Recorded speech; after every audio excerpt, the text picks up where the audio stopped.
The elevator doors parted to reveal my boss Conrad standing with two stone-faced security guards outside my office. My rolling suitcase wheels squeaked to a halt on the polished floor. A metallic keypad glinted where my regular door handle should have been. Conrad's thin smile didn't match his eyes. "Welcome back, Valentina. How was Barbados?" The question hung unanswered as I stared at the strange device attached to my door. My nameplate remained, but everything else felt wrong, like returning home to find furniture slightly rearranged. "What happened to my door?" I asked, still clutching the handle of my carry-on. "There was a security breach last Thursday night," Conrad said, rocking slightly on his heels. "Someone accessed confidential client information from your terminal after hours." My heart accelerated. "That's impossible. I was on a beach thousands of miles away." "Which is precisely why we had to investigate," Conrad replied, sliding a master keycard into the new reader. The light flashed green. We needed to secure the room and determine what happened. The security personnel, a tall woman with a severe bun and a broad-shouldered man with watchful eyes, flanked me as I entered. The space was technically intact, yet violated. My ergonomic chair sat 2 inches too far from my desk. The monitor was angled differently. File folders had been restacked. Everything was thoroughly examined, Conrad explained, gesturing vaguely around the room. "Standard protocol." The security woman, her badge read Tamara, pulled on blue latex gloves with a snap that made me flinch. She moved to my desk and opened the bottom drawer, the one where I kept personal items, the drawer I always kept locked. "This is what we found during our investigation," she said, voice flat and professional. Inside sat a vintage silver pocket watch with intricate engravings around its face and an ornate W on its case. The timepiece rested on my emergency sweater like evidence at a crime scene.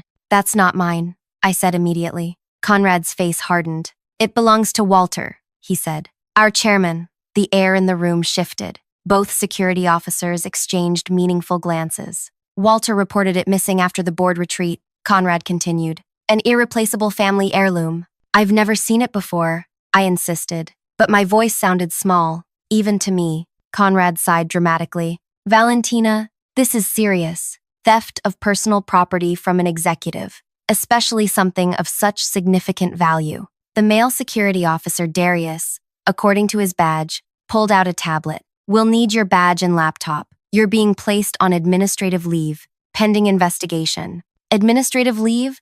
I just got back from approved vacation time." "I'm afraid this can't wait," Conrad said, extending his hand for my badge. "We have to follow procedure." As I unclipped my security badge, I noticed something in Conrad's expression, a flicker of satisfaction beneath the mask of corporate concern. "Your team has been temporarily reassigned," he added, "and the Singapore project has been transferred to my oversight. For continuity, the Singapore project, my project, the account I'd built from nothing over 18 months. The one Conrad had tried and failed to lead before it landed on my desk. The one that had just cleared final approval for its multi-million-dollar expansion phase. I surrendered my badge and laptop in a daze. Darius asked me to sign several forms acknowledging the investigation. Then they escorted me back to the elevator, past curious eyes and whispers from colleagues who'd been friendly just a week ago. As the doors closed, I caught Conrad already walking toward my team's workstations, shoulders squared with new authority. "Hey, I know you're probably wondering what happened next." I was wondering the same thing as I stood in that elevator. If you're feeling as shocked as I felt, please hit like so I know I'm not alone in this. Actually, leave a comment below about the worst betrayal you've experienced at work. Sometimes knowing others have been there helps. Make sure you're subscribed so you don't miss how this twisted situation unravels. Trust me, what happens next changed everything about who I thought I was. My name is Valentina Torres, and until that morning, I was the youngest director of international development in company history. I'd built a reputation for turning struggling territories into profit centers. The Singapore expansion was supposed to be my masterpiece, the achievement that would propel me to vice president before my 35th birthday. I'd earned that vacation in Barbados, 10 days of actual disconnection after working 60-hour weeks for months. No laptop, minimal phone checking, just sun, beach, and the stack of novels I'd been collecting on my nightstand for a year. Now I sat in my apartment, still in the pencil, skirt, and blouse I'd carefully selected that morning, staring at the wall. The vacation tan on my arms suddenly seemed ridiculous, like a costume from someone else's life. My phone pinged with an email from Human Resources, a formal notification about my administrative leave. outlining that I was prohibited from contacting team members or accessing company systems until the investigation concluded. Then another ping, a text from Naima, my closest ally on the executive floor. What the hell happened? Conrad's holding court in the conference room with your entire team. I called her immediately. I got accused of stealing the chairman's pocket watch, I explained, my voice hollow. They found it in my drawer. Walter's watch? That's insane. You were literally in another country. Tell that to Conrad. He had security waiting for me like I'm some kind of criminal. Naima lowered her voice. Listen, people are talking. Conrad's telling everyone they've been investigating you for weeks. He's implying there might be other things missing. My stomach clenched. That's absurd. He also mentioned performance concerns with Singapore. Said he's conducting a full audit of your work. I pressed my palm against my forehead. He's rewriting history. That project was failing when he had it. I'm the one who secured the government partnership. I know that, but he's spinning a different story. Naima paused. Val, this feels calculated. The memory surfaced instantly 3 months earlier, returning early to the conference room before the quarterly executive meeting. I'd forgotten my presentation notes and thought the room was empty. Instead, I'd seen Conrad hunched over Walter's suit jacket, which had been draped over a chair. His hand slipped into the pocket, emerged with that same silver watch, and disappeared into his own jacket pocket. I'd backed away silently, unsure what I'd witnessed. At the time, I'd convinced myself I misinterpreted something innocent. Now that moment replayed with crystal clarity. Naima, I think Conrad planted that watch in my drawer. Why would he? Because he wants Singapore. And because I saw him take that watch months ago. The line went silent for a moment. Did you ever tell anyone what you saw? She finally asked. No, I wasn't certain what I saw. And then he became your biggest problem. Naima finished for me. After that day, Conrad's behavior toward me had shifted. Small criticisms in meetings, questioning my decisions, excluding me from conversations with key stakeholders. I'd attributed it to professional jealousy after I landed Singapore.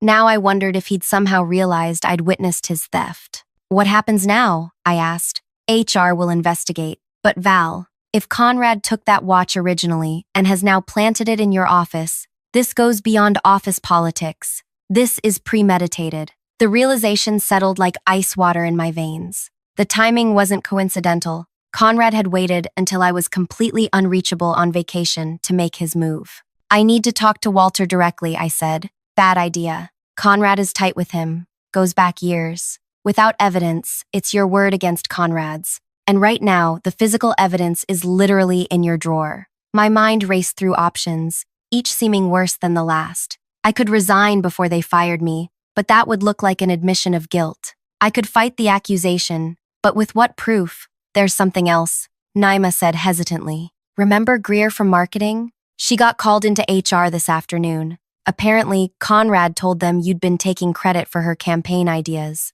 What? That's ridiculous. Greer and I barely worked together. She told them the same thing, but the damage is done. He's building a pattern, Val. This isn't just about the watch anymore. As we talked, more messages arrived. HR requesting an interview tomorrow. An automated notification that my email access had been suspended. And most painful, a group text from my team asking what was happening. Before I could respond, another message appeared from a number I didn't recognize. This is Eleni from your team. Conrad collected all our phones during the meeting and told us not to contact you. I'm using my personal number. Everyone's scared. He's saying you manipulated project numbers. What should we do? I felt sick reading Eleni's message. Conrad wasn't just trying to remove me. He was systematically dismantling my reputation, my relationships, and my work. He's gathering my team to poison them against me, I told Naima. He's saying I manipulated project numbers. That's not just career sabotage, Naima said. That's potentially criminal accusation.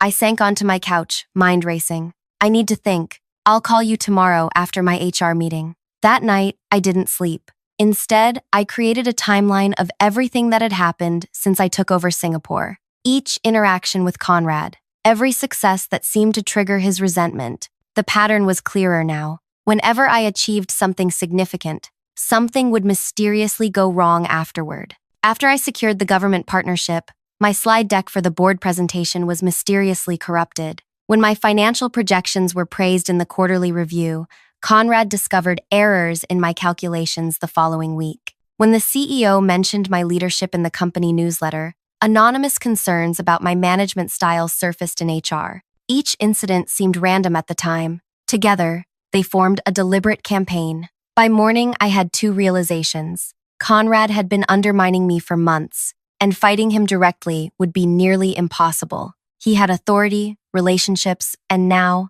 apparent evidence. The HR meeting was exactly what I expected. Two representatives with carefully neutral expressions asked pointed questions about Walter's watch, my access credentials, and my relationship with Conrad. When I suggested he might have planted the watch, they exchanged glances. "That's a serious accusation," said the older HR representative Julian. "Do you have any evidence to support this claim?" I didn't. Not really. Just my word against Conrad's, and a drawer full of damning evidence. That afternoon, Naima called again. "It's getting worse. Conrad's telling people they found irregularities in your expense reports." "That's impossible. Finance approves everything. He's saying you have a special relationship with someone in accounting, that you manipulated them." I laughed bitterly. "My special relationship is that I actually file my reports on time instead of making them chase me for receipts. He's building a narrative, Val, creating a pattern of dishonesty." Later that day, another text from Aline.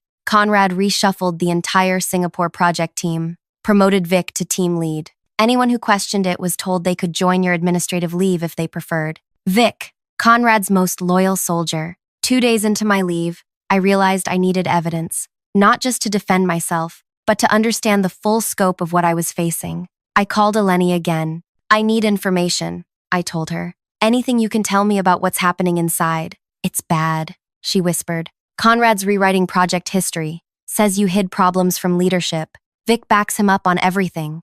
Most people are too scared to speak up." "What about my files? My emails?" "It did a complete backup of your system before turning your laptop over to security. Conrad's been going through everything." My mind raced. "Eleni, I need a favor. It's risky. Whatever you need. This isn't right. Can you check something for me? Look at who accessed my office after hours the night they found the watch." 2 hours later, she texted back. "Security logs show Conrad's keycard at 11:42 p.m. Thursday. No other entries that night." Exactly what I suspected, but still not enough. Conrad could claim he was conducting a security investigation. A week into my leave, Walter himself requested to meet me. His assistant arranged for us to meet at a coffee shop downtown, neutral territory. I arrived early, rehearsing what I would say. Walter was punctual, imposing even in casual clothes. At 70, he carried himself with the confidence of someone who had built an empire from nothing.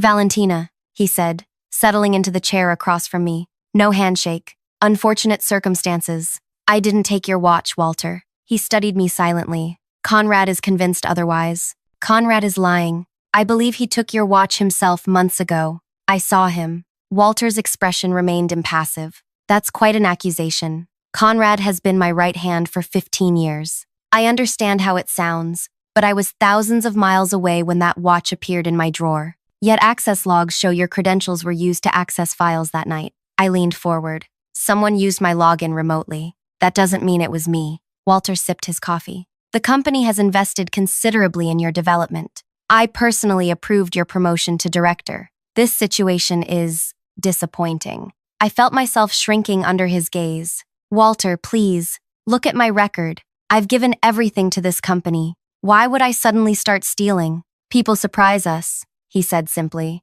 "The investigation will determine what happens next." He left shortly after, and I knew I'd failed to convince him. That night, Naima called with worse news. "They're interviewing your entire team tomorrow. Conrad's saying they need to understand the extent of the problem." 2 weeks into my leave, the company rumors had evolved from theft to a complete character assassination. According to texts from various colleagues, I was now suspected of manipulating project data, taking credit for others' work, having inappropriate relationships, and creating a culture of fear on my team. The life I'd carefully built was unraveling. Former mentors stopped returning my calls. Industry contacts suddenly became busy. Even my own team seemed to be distancing themselves, all except Eleni, who continued to send me updates. "Conrad's officially taking over Singapore permanently," she texted on day 16. "He told leadership you created fundamental problems that he's now fixing." That night, I received an unexpected email, an invitation to the annual leadership gala,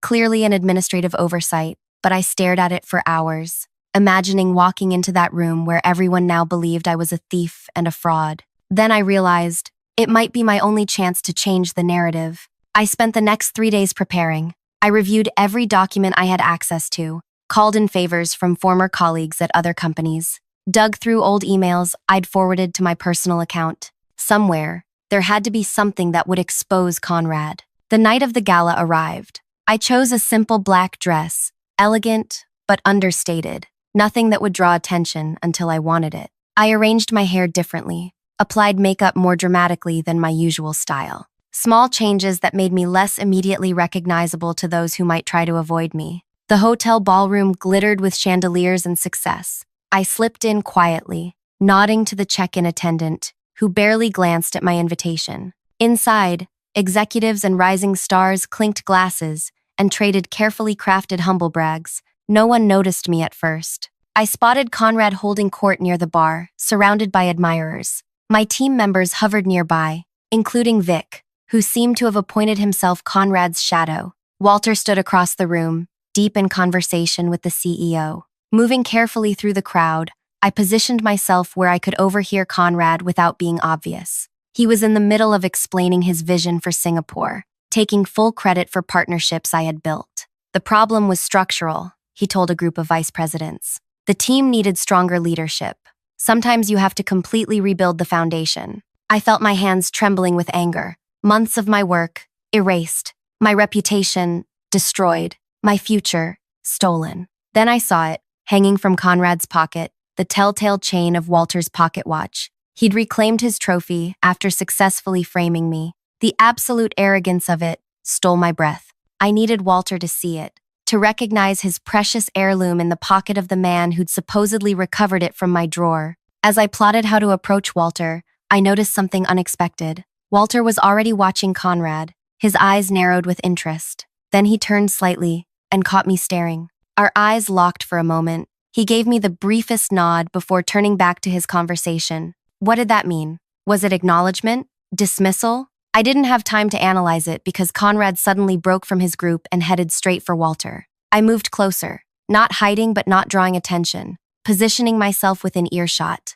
Walter, Conrad said warmly, excellent turnout this year. Indeed, Walter replied. I was just discussing the investigation with Victoria. Any updates? Conrad straightened his jacket. The evidence is quite damning. The watch was exactly where we found it, in her drawer. Curious, Walter replied, swirling his drink. Because after our conversation, I found myself wondering about other items that have gone missing recently. Did you know 3 senior leaders reported personal items disappearing in the past year? Conrad tugged at his collar. A concerning pattern. Very concerning, Walter agreed. In fact, it concerned me so much that I asked our head of security to review some records. My heart pounded as I realized something was happening that I hadn't orchestrated, something I couldn't have predicted. Records? Conrad echoed, his voice tight. Walter nodded, his expression pleasant but his eyes sharp.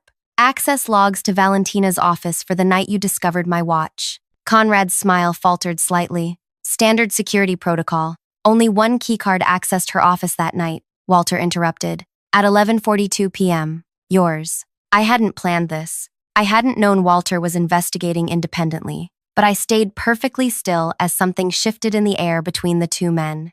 As head of security, the surveillance camera outside her office shows you entering with something in your hand, Walter continued, his voice still conversational, and leaving without it. Rather unusual for a security investigation, wouldn't you say? 2 security officers materialized beside Conrad, the same ones who had escorted me out. We should continue this conversation privately, Walter said, placing a heavy hand on Conrad's shoulder. As they led Conrad away, Walter caught my eye and nodded, this time with clear intention. I stood frozen, struggling to process what had just happened. Across the room, I noticed Naima watching with wide eyes. She mouthed a single word. How? I had no answer. The revenge I'd been carefully plotting had just been rendered unnecessary by forces I hadn't seen moving. Or had it? The following day, I received a brief email requesting my presence at the office. No details about why or what to expect. I arrived wearing my most confident outfit, steeling myself for whatever came next.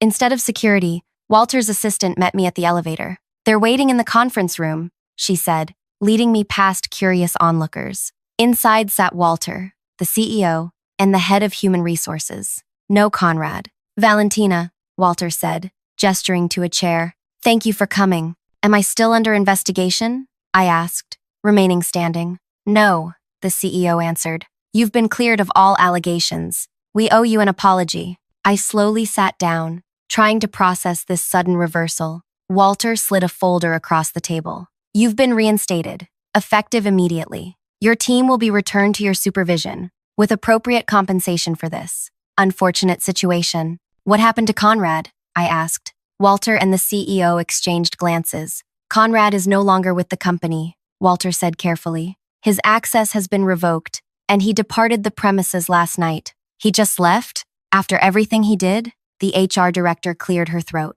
We cannot discuss specific personnel matters, but I can assure you that appropriate action was taken. I leaned forward. He systematically destroyed my reputation. He told people I was manipulating data, stealing credit, creating a toxic environment. Everyone believes him. We'll address those misconceptions, the CEO promised. A company-wide announcement will go out today. That's not enough, I insisted. The damage he's done extends beyond this building. He's been calling my clients. Walter studied me, something like respect flickering across his face. What would you suggest? I want to know how you knew, I said instead of answering, about Conrad accessing my office. Walter's expression remained neutral. Security footage, access logs. Once we looked, the evidence was quite clear. Why did you look? After our coffee meeting, you seemed convinced of my guilt. A slight smile touched Walter's lips. Let's just say I received some compelling information that prompted a deeper investigation. I sat back, mind racing. When can I expect my full reinstatement? Immediately, the CEO said. Your team has been notified. Your projects, including Singapore, will be returned to your oversight. I nodded, stood up. Thank you. I'll need some time to review everything Conrad has touched in my absence. As I turned to leave, Walter called after me. Valentina, that information I received, very thorough, very precise, almost as if someone had been building a case for some time. Our eyes met briefly. He knew. I returned to my office, new lock already removed, to find my team waiting. Their expressions ranged from relief to embarrassment to curiosity. Eleni's eyes shone with unshed tears. Welcome back, she said, handing me a coffee. Your office is exactly as you left it. We made sure of it. Throughout the day, colleagues stopped by. Some offered genuine apologies for believing Conrad. Others pretended nothing had happened. A few tried to extract gossip about Conrad's dramatic departure. By evening, Naima cornered me in the break room. Okay, what actually happened? She demanded. One day, Conrad's practically running the company. The next, he's escorted out by security. And somehow you're immediately reinstated? I checked that we were alone. Walter received some compelling information. From who? I sipped my coffee. Anonymous source, apparently. Naima narrowed her eyes. You didn't seem surprised at the gala when Walter confronted Conrad. I was as shocked as anyone. No, she said slowly. You weren't. You looked satisfied. I smiled slightly. Did I? She grabbed my arm. Val, what did you do? I glanced around again before responding. Nothing illegal if that's what you're asking. That's not reassuring. I guided her back to my office and closed the door. Conrad made one critical mistake. He thought I was completely isolated during my vacation. No laptop, minimal phone use. Weren't you? You told everyone you were disconnecting completely. I did disconnect, I confirmed. From work, but I brought a tablet for reading books, and the resort had Wi-Fi. Naima's eyes widened. So when you heard about the accusations, I wasn't just sitting at home helpless, I finished. I was gathering information, building a case. The truth was more complicated. After the first week of administrative leave, I realized fighting Conrad directly would fail. He had too much influence, too much credibility with leadership. I needed a different approach. Remember how Conrad started undermining me right after I saw him take that watch? I asked. Naima nodded. It made me wonder if that was the first time. So I started investigating other instances where valuable items went missing. How? You were locked out of all company systems. I didn't need company systems. I needed people. I pulled out my personal phone. I created a simple survey about workplace theft, supposedly for a management course I was taking. Asked about missing personal items. When they disappeared, who was around? And people just responded. People love surveys. especially anonymous ones where they can complain. I smiled. I sent it to contacts throughout the company. Got 27 responses. 3 patterns emerged. Items disappeared after their owners received recognition. Conrad thought he deserved. Conrad was always nearby when items went missing, and the thefts accelerated after I took over Singapore. Naima looked impressed. Still, that's circumstantial. How did you get Walter to investigate? I didn't approach Walter directly. I compiled everything into a detailed report, including what I witnessed with the watch. Then I created an encrypted email account and sent the report to our head of security, copying Walter and the general counsel. Included dates, names, descriptions of missing items. That's why security reviewed the footage from your office? I nodded. My report suggested they check camera footage from that specific night. I knew Conrad would have used his own keycard. He wouldn't risk using someone else's credentials and creating another suspect. But how did you know Conrad would have the watch at the gala? That was lucky timing. Not luck, I said quietly. Psychology. Conrad collects trophies from people he's defeated. The watch wasn't valuable to him because of what it was, but because of who it belonged to. Once he thought he'd destroyed me using that watch, he'd want to keep it close, wear it as a reminder of his victory. Naima sat back, stunned. You predicted his behavior down to wearing the watch to the gala. Conrad is many things, but original isn't one of them. Men like him follow patterns. I just had to recognize his. So Walter independently confirmed everything in your anonymous report, Naima said. That's why he confronted Conrad at the gala. Walter may not have known who sent the report, but he's no fool. He connected the dots. But why anonymous? Why not confront Conrad directly with this evidence? I leaned back in my chair. Because I needed Walter to discover the truth himself. If I accused Conrad directly, it would look like retaliation. But an anonymous report presenting only facts, followed by Walter's own investigation, much more credible. That's brilliant, and slightly terrifying. I shrugged. Conrad taught me an important lesson about corporate warfare. The winner isn't who has the most power, but who best understands how to use the system. So that's it? Conrad's gone and everything goes back to normal? Not quite, I said. There's still the matter of my reputation. 2 days later, I called an all-hands meeting with my team. Many still looked uncertain, damaged by Conrad's manipulation. I know the past few weeks have been confusing, I began. Conrad told you things about me that made you question my leadership and integrity. I don't blame anyone for having doubts. Vic, Conrad's former lieutenant, stared at the floor. But now we have work to do, I continued. Singapore needs us. I need each of you. No grudges. No lingering suspicions. Clean slate. The team seemed to collectively exhale. I outlined our next steps, reassigned projects, and dismissed everyone except Vic. You were Conrad's strongest supporter, I said when we were alone. He was my mentor, Vic replied defensively. And now, he shifted uncomfortably. I didn't know what he was doing to you. Yes, you did, I said calmly. Maybe not everything, but enough. You chose your side. Are you firing me? I studied him for a moment. No, but you'll report directly to me now. Every report, every analysis, every client interaction goes through me first. That's not how directors typically manage senior analysts. Consider it your opportunity to rebuild trust. The Singapore project required extensive damage control. Conrad had begun dismantling my relationships with key partners. I spent weeks rebuilding those connections, explaining the situation without explicitly detailing Conrad's removal. 1 month after my reinstatement, Walter requested a private meeting. He placed a sleek box on the table between us. A token of appreciation, he said, for your exceptional work salvaging Singapore after the interruption. Inside was a delicate silver bracelet with a small watch face. I thought you might appreciate the irony, Walter said with the faintest smile. I looked up at him. You knew it was me. The anonymous report. The report came from someone with intimate knowledge of the situation, analytical thinking, and precise attention to detail. Walter shrugged. It had your fingerprints all over it. Why not say something sooner? Some things are better left unspoken officially. He leaned forward. You handled Conrad more effectively than I could have.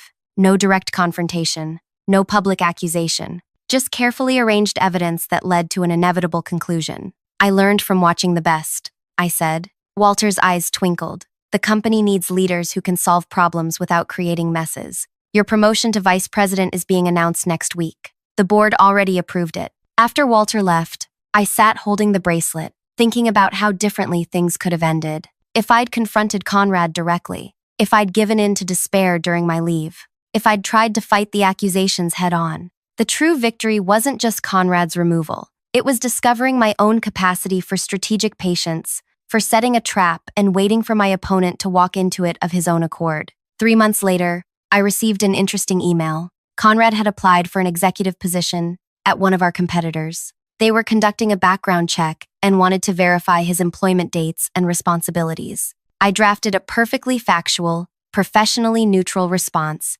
confirming only the most basic details. Then I attached the security footage of Conrad entering my office that night, footage I had requested for my records after my reinstatement. Sometimes, the best revenge isn't what you do to someone. It's ensuring they can never do the same to anyone else. That's my story. How I lost everything and got it back on my own terms. If you've ever been underestimated or pushed aside, I hope this gives you strength. Hit like if you've ever had to outsmart someone instead of outpower them. Leave a comment about your own workplace revenge stories, the smart, strategic kind. And subscribe if you want more stories about navigating corporate politics with intelligence instead of force. Because sometimes the best way through isn't breaking down walls, it's finding the hidden doors that were there all along.